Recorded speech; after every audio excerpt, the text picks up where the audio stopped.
has confirmed it's launched an attack on Iran. In the early hours before dawn, when the sea is usually calm and the radar screens glow quietly in darkened control rooms, a moment arrived that would test the limits of modern naval warfare. Far beyond the horizon, somewhere along a remote stretch of coastline, a series of launch platforms came to life.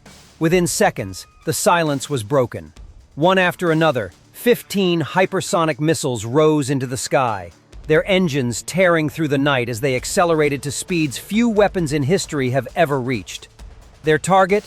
The massive American aircraft carrier USS Gerald R. Ford, the most advanced warship ever built. At first, there was only a brief flash detected by distant sensors.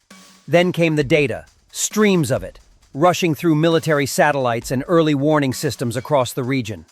Analysts watching the screens realized something unusual was unfolding. The trajectories were fast, too fast. The objects climbing into the upper atmosphere were not ordinary missiles. They were believed to be Fatah-2 hypersonic weapons, designed to maneuver at extreme speeds and evade traditional missile defenses. On the deck of the carrier, the crew had no idea that a countdown had already begun. The USS Gerald R. Ford, a floating airbase carrying dozens of aircraft and thousands of sailors, was moving through open waters as part of a powerful carrier strike group. Around it sailed destroyers and support ships, each equipped with some of the most sophisticated defensive systems ever created. Radar arrays swept the sky constantly, searching for threats. But hypersonic weapons change the rules of engagement. They move faster than most defenses were originally designed to handle, and they can alter their path in ways that make prediction difficult. Exactly 12 minutes after launch, the first alarms sounded across the fleet. Inside the combat information centers of the escorting ships, operators watched as the radar picture suddenly filled with incoming tracks. 15 objects, descending at incredible speed, each one capable of carrying enough explosive force to cripple even the largest vessel. The strike group immediately shifted into battle mode. Interceptor missiles were armed, electronic warfare systems powered up. Pilots prepared aircraft on the carrier's deck in case a wider conflict was unfolding. But time was the enemy. At hypersonic speed, distances across the sea shrink dramatically. What once might have taken half an hour now unfolded in minutes. Commanders had to make decisions almost instantly. Should they fire interceptors early, hoping to destroy the missiles before they began evasive maneuvers? Or wait until the last possible moment to increase the chances of a successful hit? Across the fleet, launch systems rotated toward the sky. Hatches opened. Defensive missiles roared upward in rapid succession, streaking toward the incoming threats. For a brief moment, the sky above the ocean turned into a complex web of trajectories. Interceptors climbing, hypersonic weapons descending, radar beams tracking every movement. And then came the question that would determine everything. Could the world's most advanced naval defense systems stop 15 hypersonic missiles arriving almost at once? What happened over the next few minutes would become the subject of intense debate among military analysts and defense experts. Because when weapons move faster than sound, and decisions must be made in seconds, even the most powerful fleet on Earth faces a challenge unlike anything seen before. In the tense weeks leading up to the incident, the waters of the Middle East had become one of the most closely watched regions on the planet. Intelligence satellites from the United States and several allied nations were tracking unusual movements along the southern coastline of Iran. Mobile launch platforms had reportedly been relocated several times in the span of just a few days, often under the cover of night. Official statements from Tehran described the activity as routine military exercises. But analysts in Washington were not convinced. Hypersonic missile tests had been announced months earlier, and defense experts were already debating what those weapons could mean for naval power in the region. Meanwhile, hundreds of kilometers away in open waters, the massive silhouette of the USS Gerald R. Ford moved steadily across the sea as the centerpiece of an American carrier strike group conducting patrol operations. The USS Gerald R. Ford is widely considered the most technologically advanced aircraft carrier ever built. Stretching more than 330 meters in length and powered by 2 nuclear reactors, It can operate for decades without refueling and launch dozens of aircraft in rapid succession using its electromagnetic catapult system. Around it sailed a protective ring of guided missile destroyers and support vessels, each equipped with layered air and missile defense systems designed to intercept threats from hundreds of kilometers away. On paper, such a formation represented one of the most powerful naval forces ever assembled. Yet the emergence of hypersonic weapons had introduced a new variable into modern warfare, one that military planners were still learning to understand. Reports circulating through intelligence channels suggested that Iran's newest weapon, known as the Fatah-2 hypersonic missile, had entered an advanced operational phase earlier than many analysts expected. Publicly released footage had shown the missile performing sharp maneuvers at extreme speeds during test launches, and Iranian officials claimed it could reach targets hundreds of kilometers away while evading traditional missile defense systems. Some Western experts believe those claims were exaggerated, pointing out that hypersonic technology is extremely difficult to perfect. Others warned that even a partially successful system could dramatically shorten reaction times for naval defenses. In war games conducted by several defense think tanks, analysts concluded that a coordinated volley of hypersonic missiles could compress an entire naval battle into just a few minutes. On the night when the crisis began to unfold, signals intelligence stations detected an unusual spike in encrypted communications between several Iranian military installations along the coast. This alone might not have raised alarms, but within the same hour, surveillance drones operating high above the Persian Gulf reportedly observed transport vehicles dispersing across a remote desert area that had previously been linked to missile testing activity. According to later intelligence assessments, at least 3 separate launch teams were believed to be operating in the region at that moment. Some reports even suggested that the launch units had been pre-programmed earlier in the day, allowing them to fire within seconds if an order was given. Meanwhile, life aboard the USS Gerald R continued with the routine rhythm of a deployed carrier. Aircraft maintenance crews worked under bright deck lights, preparing fighters for the next day's patrols. Radar operators in the ship's command center monitored airspace that appeared calm and uneventful. The strike group had been aware of rising tensions in the region, but nothing in the immediate situation suggested that a direct confrontation was about to begin. Still, defensive systems remained on alert, and the escorting destroyers maintained continuous radar sweeps of the surrounding skies. What no one aboard the fleet realized was that events were already moving rapidly toward a point of no return. In a control bunker somewhere along the Iranian coastline, a final authorization signal was reportedly transmitted shortly after midnight local time. Within seconds, launch crews activated their systems. Engines ignited, guidance computers came online, and the first missile rose from its platform in a burst of flame and smoke. Seconds later, another followed, then another. In less than a minute, 15 hypersonic weapons were climbing into the dark sky, accelerating toward the upper atmosphere and turning toward the open sea where the American carrier group was sailing. At that moment, a chain of events had begun that would unfold faster than any traditional naval battle in history. Hundreds of kilometers from the open sea, the launch sequence began in near silence. The mobile platforms positioned along the southern coastline of Iran had been waiting for hours with their systems powered down, concealed under camouflage netting and thermal shielding, designed to make them difficult to detect by surveillance satellites. Each launcher carried a single missile believed to be part of the new Fatah-2 hypersonic missile program, a weapon Iranian officials had publicly unveiled in 2023 as the next generation of high-speed strike technology.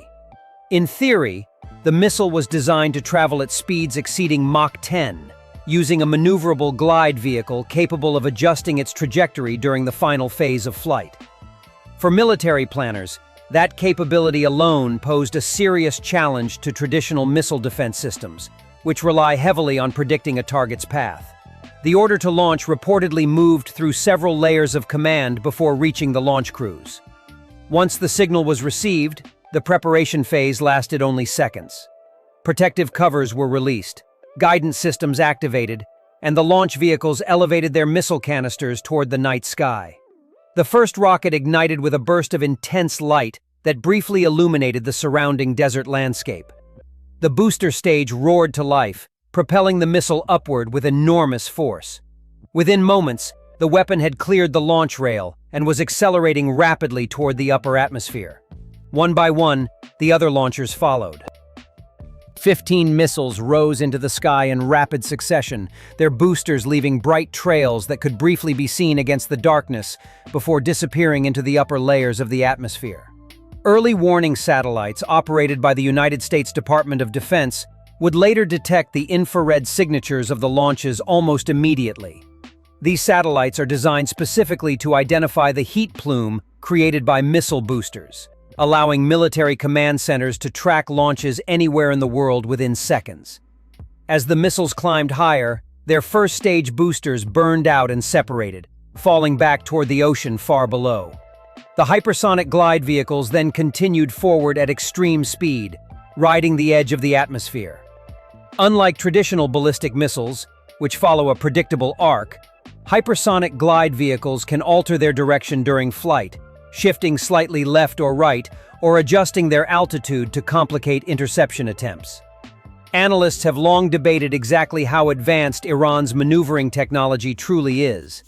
But even modest maneuverability at hypersonic speed can make a significant difference during a defensive engagement. At this stage of flight, the missiles were already traveling several kilometers every second. From launch to potential impact, the entire journey toward the carrier strike group could take less than 15 minutes. Military simulations conducted by various defense research institutions have suggested that this compressed timeline is one of the greatest advantages of hypersonic weapons. It reduces the time available for detection, decision-making, and interception to a fraction of what naval forces normally expect during a missile attack. According to later intelligence assessments, the missiles were programmed to approach the target area from slightly different vectors across the sea. This tactic, sometimes referred to as a saturation strike, is intended to overwhelm defensive systems by forcing them to track and engage multiple threats arriving from different angles at nearly the same time. Some analysts believe the launch sequence may also have included limited mid-course guidance updates, transmitted through encrypted signals, allowing the missiles to refine their approach as they moved toward their target zone. Far below their flight path, the dark waters of the open sea showed no sign of the weapons racing overhead. The USS Gerald R and its escorting ships continued their patrol through the region, unaware that a cluster of hypersonic objects was already crossing the upper atmosphere at extraordinary speed. Only the network of satellites, radar systems, and early warning sensors scattered across the globe had begun to register the event. By the time the missiles reached the midpoint of their trajectory, the situation had already escalated into something far more dangerous than a routine military exercise. The 15 weapons were no longer simply test launches or demonstrations of new technology. They were now high-speed projectiles racing across the sky toward one of the most powerful naval formations ever assembled. And with each passing second, the distance between the missiles and the carrier strike group was shrinking rapidly. Several minutes after the launches described earlier, the first signs of danger appeared not on the deck of the carrier, but on the radar screens of ships sailing dozens of kilometers away. The escort vessels protecting the carrier strike group were equipped with the Aegis combat system, an integrated radar and missile defense network designed to detect and track threats at extreme distances. One of the primary sensors in this network, the Spy-1 radar array mounted on the destroyers of the Arleigh Burke-class destroyer, began to register unusual high-speed tracks appearing at the edge of its detection range. At first, the contacts appeared faint and intermittent, small bursts of radar return moving far faster than ordinary aircraft or cruise missiles. Within seconds, the system confirmed what operators feared most: multiple inbound objects approaching at hypersonic velocity. Inside the Combat Information Center of one destroyer, the atmosphere changed instantly. The room, normally filled with quiet voices and the hum of electronics, shifted into crisis mode. Radar technicians began verifying the tracks while tactical officers calculated trajectories in real time. The system's software attempted to project the likely impact zone of each object, but the unusual flight patterns made precise prediction difficult. Hypersonic glide vehicles, unlike ballistic missiles, do not follow simple parabolic paths. They move through the upper atmosphere while performing subtle course adjustments, which means defensive computers must constantly recalculate their expected position. The first automatic alert was transmitted across the strike group only seconds later. The message traveled through secure naval communication networks and reached the flagship almost instantly. On board the USS Gerald R. warning alarms began to echo through command centers deep within the ship. Officers responsible for air defense moved quickly to their stations, while radar feeds from escorting destroyers and cruisers were integrated into the carrier's tactical picture. Within moments, the entire fleet shared a single digital map of the sky above them, now filled with 15 rapidly approaching threats. Standard naval doctrine in such situations calls for layered missile defense. The outer defensive ring is usually formed by escort ships equipped with long-range interceptors.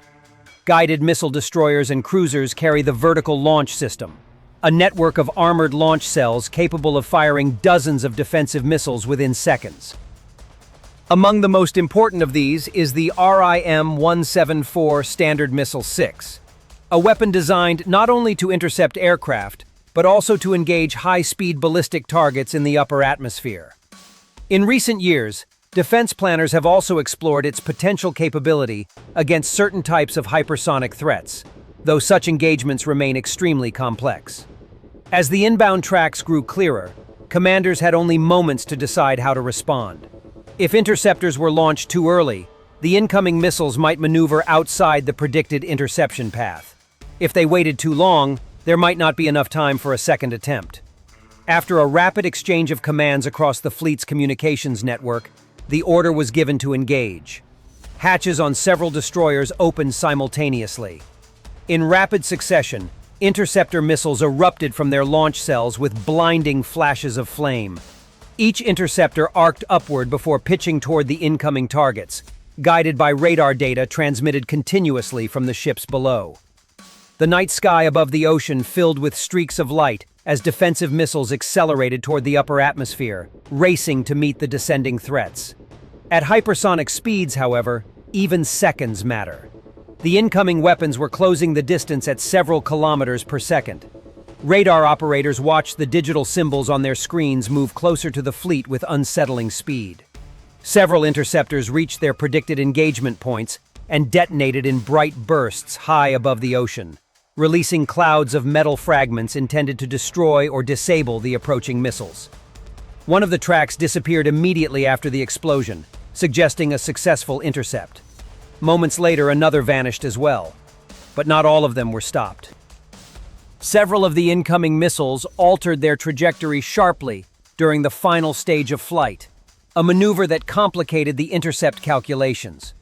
Whether this capability represented a fully developed guidance system or simply pre-programmed evasive movements remains uncertain, but the effect was clear on the radar screens. A number of the threats slipped past the outer defensive ring and continued descending toward the fleet. At that moment, the engagement entered its most dangerous phase. With the missiles now much closer to the ships, additional layers of defense had to activate. Shorter-range interceptors launched from other vessels in the strike group, while electronic warfare systems attempted to disrupt the guidance signals of the incoming weapons. Powerful jamming transmitters broadcast bursts of electromagnetic interference into the sky, attempting to confuse onboard sensors that might be guiding the missiles toward their target. The sea itself remained calm, but the sky above it had turned into a chaotic battlefield of intersecting trajectories. Defensive missiles streaked upward, while fragments from earlier explosions drifted through the upper atmosphere. Radar beams from multiple ships tracked every moving object simultaneously, feeding data into computers that recalculated engagement solutions dozens of times each second. Another interceptor detonated near one of the incoming missiles, producing a brief flash that lit the clouds overhead. One more hostile track disappeared from the radar display. Yet several others continued forward, now entering the final stage of their approach. The remaining distance between the missiles and the carrier strike group had shrunk to less than 100 kilometers. On the deck of the USS Gerald R. crew members had by now taken shelter within reinforced sections of the ship, while damage control teams prepared for the possibility of impact.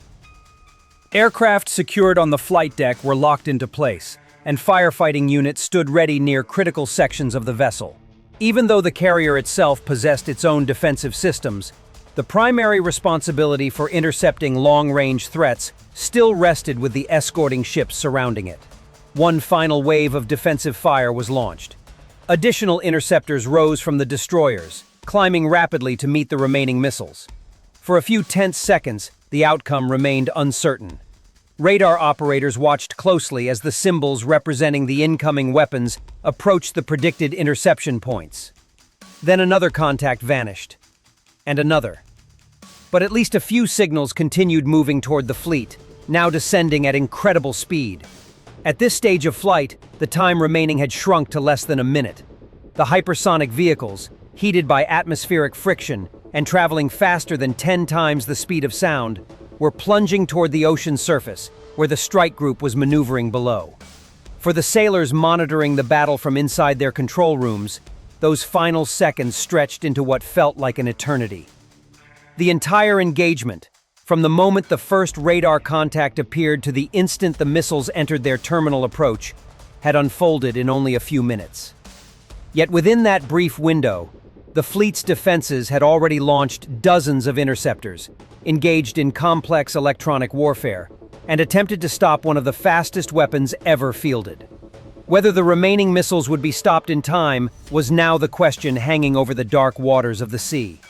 The radar screens continued updating every fraction of a second as the final moments of the encounter approached. In modern naval warfare, battles are sometimes decided not over hours or days, but in a handful of minutes measured by the speed of incoming missiles and the reaction time of the systems designed to stop them. In the final seconds of the engagement described earlier, the outcome of the entire confrontation balanced on a razor's edge. The carrier strike group had already launched multiple waves of interceptors, and several incoming missiles had disappeared from the radar picture after high-altitude detonations. Yet a small number of hypersonic tracks continued descending toward the fleet at extraordinary speed.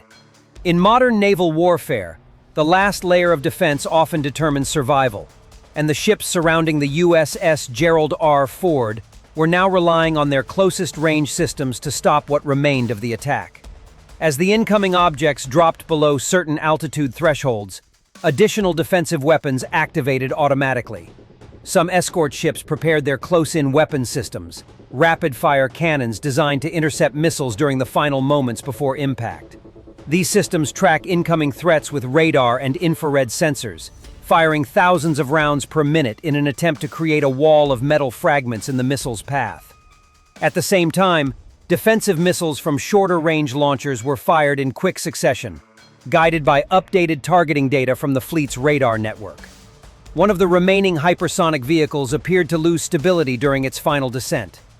Analysts later suggested it may have been damaged by an earlier interception attempt. Radar tracking showed the object suddenly veering off course before plunging into the sea several kilometers away from the strike group. The impact produced a violent burst of steam and debris as the weapon struck the water at immense speed.